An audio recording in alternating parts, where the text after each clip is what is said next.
ada buyer yang minta ketika packing tolong di packing gift gitu kan, ataupun pakai kartu ucapan gitu, itu kita bisa lakukan. Ataupun nanti dia belanja dari Cina terus dia mau repacking pakai brandnya dia sendiri, itu juga kita bisa lakukan.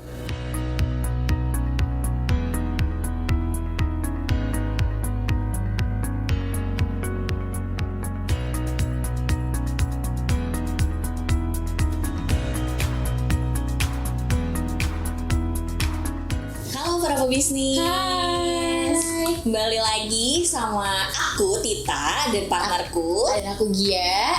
Oke, kita hari ini akan ada pembahasan sama seorang yang spesial ya Mbak Gia. Ya, seperti biasa kita akan mendatangkan narasumber dari partner-partner Jubelio sendiri nih. Tuh. Oke, mungkin kita kasih tahu dulu judulnya hari ini apa sih Mbak Gia? Hari ini juga ada tips pemilihan Dan penggunaan fulfillment yang aman bagi seller.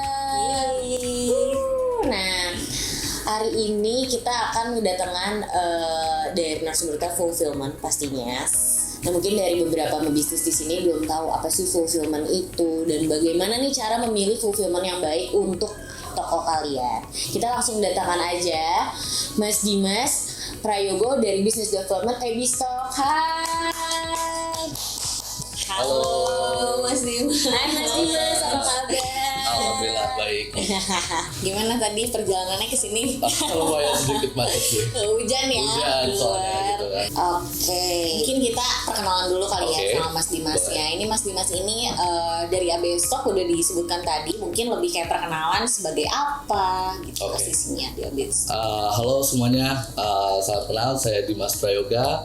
Saya sebagai Business Development di Abestock. Kurang lebih seperti itu. Oke. Tapi sebenarnya aku lebih mau nanya ini sih, background dari Ebistock sendiri. Ebistock itu apa sih sebenarnya, Mas? Sebenarnya tuh Ebistock adalah gudang online yang bergerak di bidang fulfillment, itu membantu para seller untuk memproses orderan, kurang lebih seperti itu. Oh, oke. Berarti Ebistock ini maksudnya udah berdiri kayak dari kapan dan emang udah cukup lama atau gimana nih awal benar-benar berdirinya sendiri? Oke, sebenarnya Abestock itu awal mulanya itu kita berjualan online juga. Jadi kita ada gudang, kita juga punya rekanan kita yaitu Abestock. Awalnya kita handle sendiri gudang kita. Nah, tapi kita ada space yang cukup besar, makanya kita buka untuk fulfillment sih, kurang lebih seperti itu.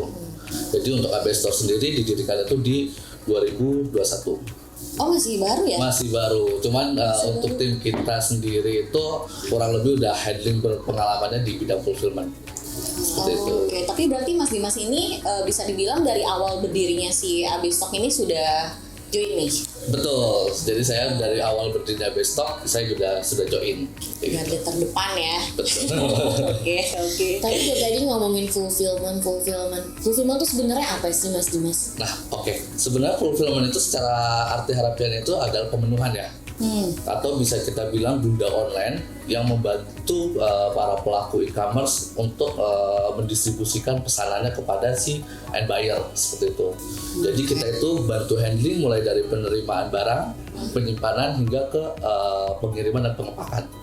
Oke, berarti mulai dari packing sampai shippingnya diurus nih sama Abestock ya. Iya, betul. Oh, I see. Tapi untuk titik gudangnya sendiri itu kira-kira di Indonesia tuh udah ada di mana nih? Kalau untuk saat ini gudang kita itu hanya ada 2 gudang, yaitu masih sama-sama di daerah Tangerang. Yang satu di gudang Pos Sambi Dadap dan yang keduanya di dekat airport bandara. Oh, dengan luas total gudang kita itu kurang lebih di 8.000 meter square. Oh, oke, berarti bisa dibilang 2 gudang tapi cukup besar. Betul. Ya, besar ya. Oke, berarti baru ada di Tangerang, tapi kalau misalkan memang ada permintaan, mungkin bisa kita penuhi. Oh, oke. Tapi demand-nya berarti saat ini baru di Tangerang aja. Betul. Nah, untuk tadi kan ngomongin masalah penyimpanan, berarti kan kita butuh kalau seller tuh butuh tempat penyimpanan yang aman ya, Tita. Siap. Nah, untuk dari Ebistock sendiri ada kayak TNC nggak sih, Mas? Maksudnya gue bukan TNC ya, lebih kayak ke pengamanan untuk barang-barangnya para seller ini yang dilakukan oleh Ebistock. Nah, sejauh ini untuk pengamanan sendiri kita biasanya akan alokasikan berdasarkan kategori. Betul. Jadi ketika barang datang, kita akan alokasikan sesuai kategori, dan untuk di penyimpanan kita juga nanti akan ada namanya alokasi penyimpanan juga. Jadi setiap barang yang datang juga kita akan simpan di sesuai titik lokasinya masing-masing dan seller masing-masing sih, kurang lebih seperti itu. Dan kita juga kan ngejalanin sistem first piece out juga kayak Pepone juga. Misalnya kalau ada customer nih yang jualan ada expired date-nya, gitu, itu kita bisa lakukan seperti itu juga. Ataupun misalnya ada customer yang pengen barang yang masuk pengen ini keluar duluan, itu juga kita bisa lakukan, kurang lebih seperti itu. Oke, berarti dari makanan misalnya dengan retail, fashion itu juga pasti akan dipisah ya Mas? Pasti dipisah. Oh oke. Dan misalnya makanan frozen food mereka pasti udah ada ini sendiri kayak ruangannya tersendiri dan sebagainya. Untuk frozen food itu untuk saat ini kita belum, karena kita belum ada ruangan full storage. Kita hanya untuk barang-barang yang tidak memerlukan full storage sih. Oh, berarti kalau alat berat oke nih Mas? Alat berat itu tergantung beratnya berapa kilo dulu gitu kan. Karena kan ada batas limit juga gitu kan. Oke, tapi jenis produk apa aja sih Mas yang bisa disimpan di dalam Ebistore? Oh, kita berkaca ke customer kita saat ini ya. Untuk saat ini itu kita ada fashion, ada beauty, terus ada home living, mom and kids seperti misalnya keperluan bayi gitu kan. Terus ataupun FMCG mungkin itu juga bisa. Cukup banyak ya. Betul. Tapi untuk kayak penyimpanannya sendiri nih di Abisok itu kalian kayak dihitung per lebar kah atau kayak gimana nih gitu TNC-nya? Balik lagi dari kebutuhan si seller tersebut. Biasanya ada beberapa seller yang emang dia hitungnya ada per pieces ataupun per CPM gitu. Karena kan kita balik lagi mungkin kelebihan kita itu bisa customize dari sisi harga gitu. Jadi nggak terpatok dengan harga order ataupun harga per square meter seperti itu. Tapi berarti emang balik lagi ke sellernya nih ya. Betul. Oke. Nah untuk kayak menjaga keamanan sendiri, kalau misalnya ada barang dari seller misalnya, mereka barangnya rusak, apa yang kayak bakal dilakukan oleh Ebistore? Pertama kita identifikasi dulu rusaknya ini kejadiannya di gudang atau di luar gudang. Karena kan kita biasa sebelum barang masuk pun kita akan ada namanya visual QC. Barang yang masuk ke gudang kita itu adalah gudang-gudang barang-barang yang bisa kita anggap stok. Nah ketika once ada kerusakan di gudang kita, entah itu rusak karena kebocoran ataupun apa gitu, harusnya kebocoran nggak mungkin ya, karena gudang kita baru gitu kan, itu kita ganti harga sesuai COGS. Kita ada penggantian seperti itu, hilang maupun rusak. Oke, berarti emang itu salah satu bentuk cara handling kalian ya. Betul, cara handling ataupun cara tanggung jawab dari pihak gudang kita. Oke, tapi untuk servisnya sendiri tadi kan dibilang kalau misalnya kan ngurus nih dari mulai picking, packing sampai ke shipping gitu. Nah itu berarti untuk beberapa seller itu bisa juga nggak, misalnya ada yang request nih, Mas tapi saya ada kebutuhan juga kalian mengelola marketplace kita gitu atau dan segala macam, itu kalian expand ke situ juga apa untuk saat ini masih di ya udah di storage-nya aja nih fulfillment only? Enabler ya berarti ya? Iya, ada arah ke sana nggak ya? Mungkin di tahun 2024 ini kita akan ada arah ke sana. Cuma beberapa tim kita ya tahun depan. Jadi tim kita juga sedang di-develop, yang pernah atasan saya sampaikan, kita akan cari tim untuk enabler sendiri gitu kan. Karena kan juga beberapa kompetitor juga sudah mulai melakukan itu kan. Ya, jadi kita juga harus mengikuti perkembangan yang ada di pasaran seperti itu. Kok Andi berarti mendengar ini ya, mendengar suara klien. Mendengar suara kliennya, betul. Oke. Kira-kira berarti selain itu dari cara handling itu ada permasalahan apa aja sih biasanya gitu? Sebenarnya tuh permasalahan di gudang tuh cukup lumayan banyak juga, karena kompleks juga ya, karena kita tuh tidak satu keikatan tuh saling terikat antar marketplace, antar kurir gitu kan, itu bisa terjadi masalah juga. Terkadang kita udah hand over nih ke pihak kurir, tapi karena belum di scan ataupun belum belum shipping di marketplace-nya, customer tahunya komplain ke kita. Itu sering banget terjadi sih. Tapi kita nanti akan kasih feedback juga ke customer. Biasanya permasalahan apa aja sih Mas yang terjadi di dalam fulfillment ini? Untuk saat ini itu masalahnya itu sebenarnya sih banyak seller kita yang belum menggunakan SKU ataupun barcode. Itu agak lumayan mempersulit di gudang ya. Karena kan kita kan ada sistem namanya WMS, sedangkan WMS itu harus menggunakan barcode di depannya untuk kita pastikan setiap produk ini adalah SKU-nya sudah ada seperti itu. Oke, berarti seller-seller yang mau join fulfillment itu salah satu requirement-nya adalah harus mempunyai barcode terlebih dahulu ya. Betul. Ataupun kita juga sebenarnya bisa bantu untuk proses tempelnya sih. Oh, untuk proses tempel di barangnya. Di barangnya. Nah, tapi untuk ini dari pick, pack, and ship itu beneran dari semua tim AB Stock yang melakukan ya? Betul. Kita semua tim dari AB Stock. Oke. Jadi para seller udah tinggal masukin, udah lepas tangan aja. Lepas tangan, betul. Nah, tapi untuk mereka bisa tahu kayak barang kita ini udah tinggal berapa dan sebagainya itu dari mana, Mas? Berhubung kita kerjasama ya dengan Jubelio gitu kan, masuk gitu kan. Jadi semua partner kita itu diberi akses dashboard Jubelio. Selain bisa pantau orderan, dia juga bisa menggunakan beberapa fitur yang ada di Jubelio, seperti fitur keuangan, untuk bales satu chat di semua marketplace. Itu kan juga bisa lihat sebenarnya orderan yang masuk dan orderan yang terkirim pun di dashboard Jubelio itu sudah cukup lumayan lengkap sih Kak. Oh, tapi apa aja sih Mas Dimas yang harus diperhatikan sama seller nih di saat mereka memilih untuk memakai jasa fulfillment? Sebenarnya ada beberapa poin penting ya. Yang pasti kita harus tahu dulu skema bisnis kita itu cocok nggak sih ditaruh fulfillment. Terus kedua, alokasi gudang. Karena alokasi gudang juga sangat menentukan target pasarnya si buyer tersebut. Kalau gudang yang terlalu di pinggir ya gitu kan, itu untuk area Gojek Grab-nya itu nggak terlalu terjangkau.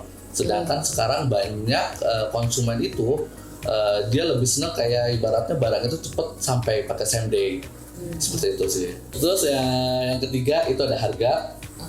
Itu ada harga, pastinya juga harga yang sangat kompetitif. Kebetulan juga ABS juga yang tadi ada saya infokan, kita bisa harga per order maupun atau persentase dari penjualan per bulan. Nah, terus yang paling terakhir, yang paling penting itu adalah fulfillment yang bisa memiliki integritas yang tinggi untuk membantu masalah seller, bukan malah tambah rumit gitu kan ketika join di fulfillment. Seperti itu. Tapi ada kategori seller tersendiri nggak sih? Contohnya di luar kategori maksudnya apa yang mereka jual, tapi lebih kayak kita hanya menerima misalnya satu seller itu harus mempunyai 500 sampai 1000 SKU. Kita nggak ada kategori seperti itu sih Kak. Jadi satu SKU pun kita terima. Bahkan orderan yang baru mau mulai ataupun toko yang mau mulai itu kita bisa bantu terima juga. Oh, berarti para seller yang baru mulai bisnisnya bisa langsung pakai AB Stock ya? Betul. Karena mereka menerima quantity nggak ada harus ada. Nggak ada quantity tertentu gitu kan. Karena kita just benar-benar based on berdasarkan jumlah volume ordernya aja sih Kak. Gitu. Okay. Berarti nge-charge-nya itu memang hanya based on volume ordernya. Volume order. Berarti betul. hampir mirip kayak sistemnya Jubelio ya, per order ya. Tapi kira-kira ada benefit apa lagi nih untuk para seller gitu atau buyer yang memang mau join ke AB Stock ini? Mungkin kalau dari kita tuh customer sih Kak yang bisa kita unggulkan, karena kita beberapa fulfillment ada yang ibaratnya tidak bisa ngelakuin apa yang kita lakuin. Misalnya contoh gini Kak, ada buyer yang minta ketika packing tolong di packing gift gitu kan, ataupun pakai kartu ucapan gitu, itu kita bisa lakukan. Ataupun nanti dia belanja dari Cina terus dia mau repacking pakai brandnya dia sendiri, itu juga kita bisa lakukan. Jadi kita bisa mengikuti arahan dari si customer. Oh sorry, berarti untuk repackingnya ini kayak mereka bikin brand baru segala macam itu yang ngurus AB Stock. AB Store itu bisa, AB Stock itu bisa. Ngebuat brandnya dari AB Stock. Kalau untuk brandnya sendiri itu biasanya sih dari ownernya. Mereka udah siapin brandnya, terus mereka sudah siapin packagingnya.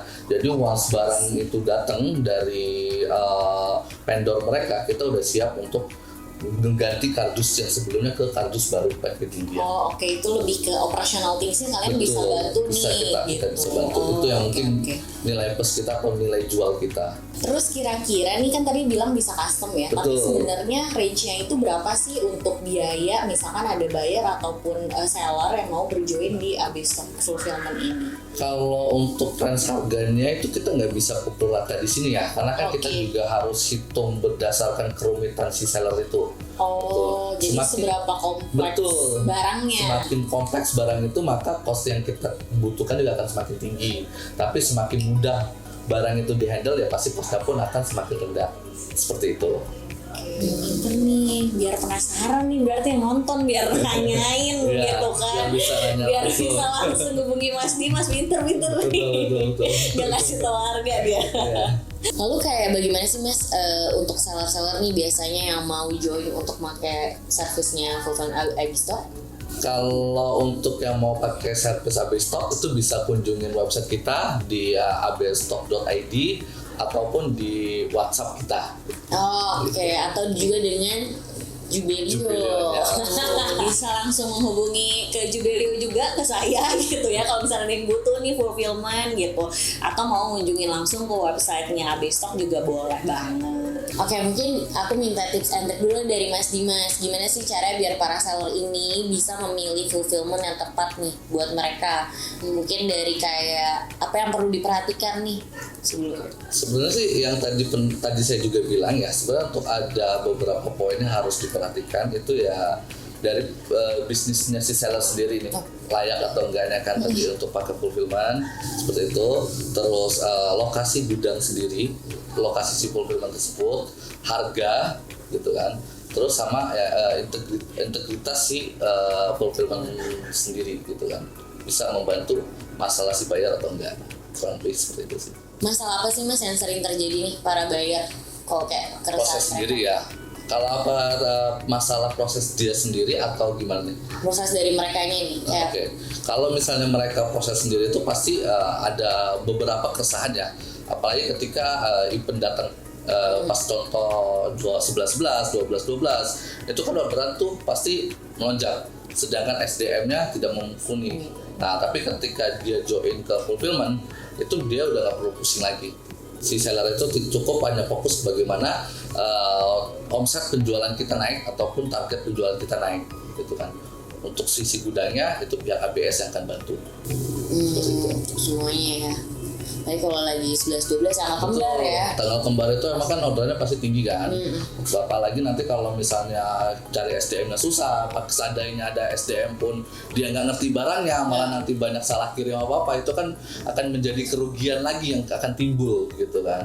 Oke, mungkin kita tadi udah cukup lumayan ya, jelas, singkat dan padat banget nih penjelasannya dari Mas Dimas yang mengenai Abstock itu sendiri itu apa, fulfillment itu seperti apa. Terus juga ternyata di Abstock juga mereka bisa customize dan juga mereka juga udah nge-provide nih. Biasanya kan fulfillment memang harus tahu ya dari Vivo, Vevo, terus mulai dari picking, packing sampai shippingnya itu seperti apa, operational thingsnya itu dibantu semua nih sama pihak Abstock gitu. Kalau begitu tadi kan sudah jelas nih apa yang dibilang oleh Mas Dimas. Jangan ragu untuk para buyer supaya kalian tidak kesusahan juga nih untuk packing barang kalian, bakal nge-operate barang kalian mau naruh di mana dan sebagainya. Kalian bisa langsung kontak Abstock atau melalui Jubelio. Oke, aku Gia, Ketita dan Mas Dimas. Kita mau undur pamit. Sampai jumpa di next session berikutnya. Bye bye semuanya.